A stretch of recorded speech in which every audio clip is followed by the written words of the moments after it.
Hey, you've created something that I think is like super cool. I think the fans love it. I love watching it. Tell us a little bit about the Jeremy McGrath Holeshot King Challenge.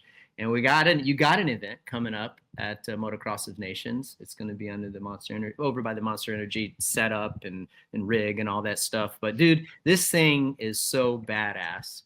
Like, tell us a little bit about that and like how you came up with that. I think it's so cool. Right. So, you know, I think all of us, like, we still love dirt bikes so much. And we still think, like, man, I want to get out there. I want to compete against, Jet, or I want to compete against somebody. Me, I'd be like, hey, I want to compete against you guys. You know what I mean? So I'm like, Yeah. all right, let's find something cool. And for many years, we had you guys know about the event, Straight Rhythm, of course, with the jumps and all the stuff. And it was just a pretty big deal, right? Um, but it was just so dangerous for guys like us, right? Yeah. We're Yeah. not riding supercross, we're not doing that stuff. And I'm like, you know what? Me and my friend Scott were sitting around. We're like, we should create a little drag race situation, and it's something that we could run at half times. We could run it, and here's the little clip of it. We ran one at King of the Hammers. We've had a couple of them, and they're so fun. We set up the grate, and basically all it is a drag race. It's a whole shot challenge. We run a start contest, no lockdowns, old school style, and just bragging rights, man. It's just like the old school NHRA drag race. And so we've ran it at Dame the Dirt a couple times. We ran it at KOH this year at King of the Hammers up in the desert when they had King of the Motos. Was really fun, really successful. In fact, I got beat by Ty Davis. He brought out like a 302 stroke, and he was crushing, man. It was so good, and we set up drag lights and the whole thing, and just kind of make it a show. And um, so yeah, it was just one of those things that, like, in my head, I'm just imagining. All right, I'm imagining this at Supercross or at a halftime show with all you guys and me and all the biggest names, all the monster athletes that we can get. And we go out there and we have a 10, 12 minute just battle. And then at the end, it's just, you're the whole shot king. That's what So it it's is. like, And that so it's like a bracket. It's like a bracket, right? it's bracket style. Yeah. If you win, you keep going. If you lose, you're on the trailer. Dude, Yep. you're gonna Yeah, take no, them all, brother. yeah, it was cool. We got to experience it last year at Day in the Dirt. Yeah. Ryan was there. Yeah. The boys were out there, and it was going on, and they're like, dude, we want to go do it. So I brought them, lined them up there, from 50s all the way up to, I think, there was a couple 500s out there too. So all different classes, but the boys were able to do it. It was a good time. Everybody lines the sidelines. A Day in the Dirt's a pretty loose program.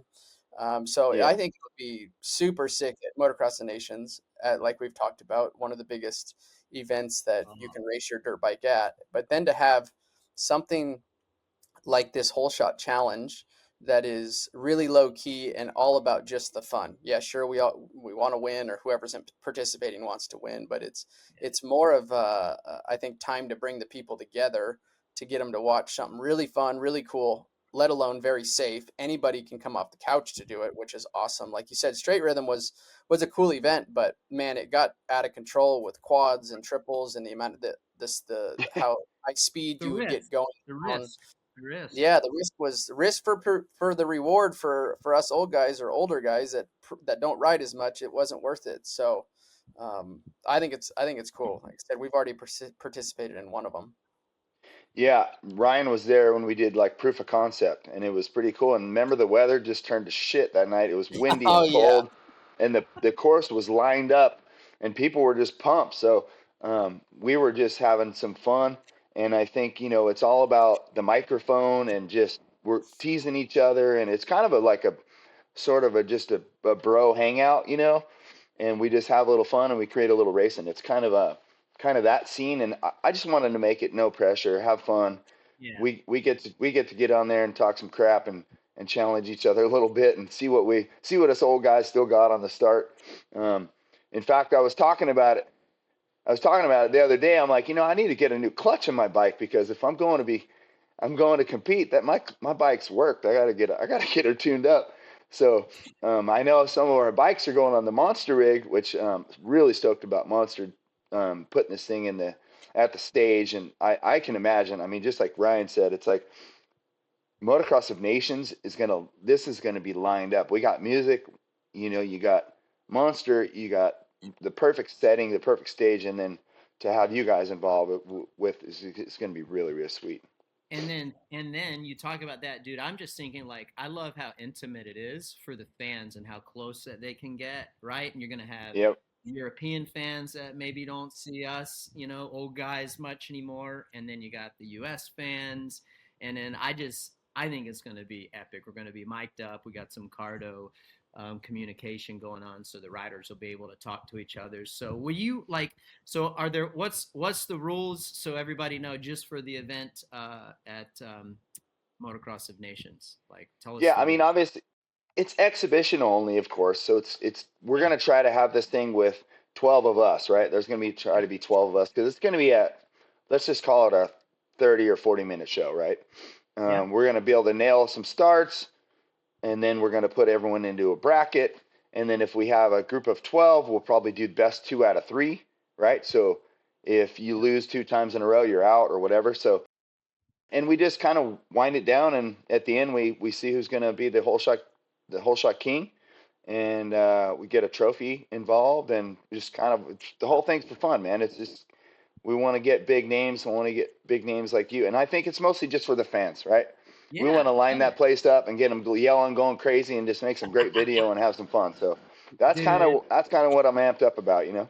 Hell yeah. Is it like a great no starting device? Like, what's that? Like, what's it? So yeah, we have a starting gate. It's a steel grate, just like the boys are racing on now. No starting device allowed. Um, we are considering. I just got a new gate showed up here, so this week we're setting all this thing up. We're making sure everything's good. Then we pack it up, put it on the Monster semi, and head back to Indiana. But we are also considering making some new grates for just a few feet in front of the start. But I think it depends. You guys have been maybe to Ironman. I haven't, but maybe the dirt there looks pretty good. If we have a tractor on site, you can kind of fix the front of the gate like that. It's a lot of work because we're just ripping starts, so the thing gets super dug out. But anyway, we have grates, brand new starting gate, and yeah, it's gonna be a lot of fun. So. RV, it's right up your alley, dude. Like, no starting device. Yeah, I know. We've talked about no starting devices on the show quite a few times, MC. It's Yeah. going to be tough pulling all those big horsepower out of those 450s, like leaving the grate, let alone anything on dirt, like go back, type it into YouTube, you can find it, but those are, 250s. Now we're on grates plus 450s. So it's going to be tough, man. I haven't done a start without a starting device in years.